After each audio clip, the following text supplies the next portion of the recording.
This is one of Europe's most polluting power stations. It produces about a fifth of Greece's electricity. Last year, it also produced 13 million metric tons of carbon dioxide, a greenhouse gas, because this plant burns lignite, or brown coal, a dirty coal that's pulverized and blasted into these 30-story-high furnaces. The Greek Public Power Corporation, which owns it, will now face annual bills of about $200 million if it continues to emit carbon dioxide at current rates. Under EU law, every European power utility must now buy permits for each ton of CO2 it pumps into the air. The idea is to offset carbon emissions and encourage the use of more environmentally friendly sources of energy.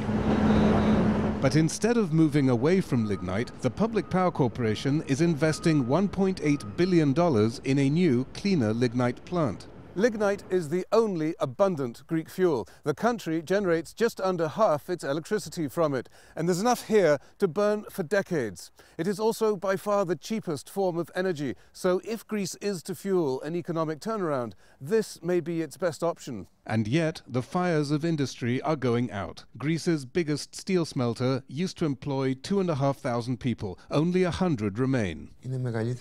Greek heavy industry pays more than twice as much for electricity as neighbouring Italy. They pay about 32 euros per megawatt hour. We pay 80. Spain and France are also cheaper. They are the countries we compete with for the North African market.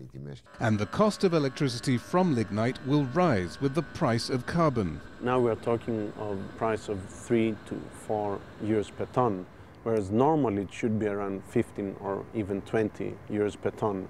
The power companies are now taking advantage of that, and the fossil fuel lobbyists. For security and economic reasons, Greece may have to use native energy resources. But wind and solar power, also native, have suffered from underinvestment. Government policy seems to have protected neither industry nor the environment, and both are running out of time.